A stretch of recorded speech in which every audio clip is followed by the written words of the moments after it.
আসসালামু আলাইকুম অডিয়েন্স। আজ মেয়েদের জন্য কিছু দারাজ থেকে কিনলাম। আসলে অনলাইন প্ল্যাটফর্মে প্রায় আমি অর্ডার করে থাকি এবং চেষ্টা করি তাদেরকে কিছু দেওয়ার জন্য।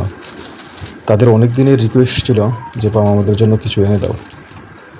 সো তাদের জন্য অর্ডার করেছি এবং এগুলি আনবক্স করার চেষ্টা করছি। প্রথমে এই প্রোডাক্টটা আমি খুলে ফেললাম অলরেডি। জানি না জিনিসটা কি, তারা অবশ্যই ভালো বলতে পারে। আর যারা অডিয়েন্স আছেন তারা আপনারা কমেন্ট করে জানিয়ে দিন জিনিসটা কি। দ্বিতীয় পার্সেলটা যখন আনবক্স করবো তখন আমি খুঁজতেছিলাম আসলে এটার ভিতরে কিছু আছে কিনা। অনেক চেষ্টা করছি কিন্তু আমার কাছে মনে হচ্ছে কিছুই নেই, খুবই পাতলা। আমি বললো না বাবা আছে, তুমি ভালো করে খুঁজো, দেখবে অবশ্যই পেয়ে যাবে। অবশেষে ভিতর থেকে খুঁজে পেলাম, খুবই পাতলা। থার্ড বক্স আনবক্স করছি।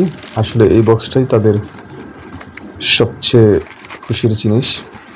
তারা দেখে খুবই খুশি হলো এবং বললো এই জিনিসটা তাদের নাকি অনেক অনেক পছন্দ। ফাইনালি বের করে দিলাম এবং তারা দেখে খুবই ইমপ্রেস হলো এবং বললো এই জিনিসটাকে যাতে আর একটা কিনতে। সবার কেমন লাগলো সবার ভিডিওটি কমেন্টস করে অবশ্যই জানিয়ে দেবেন।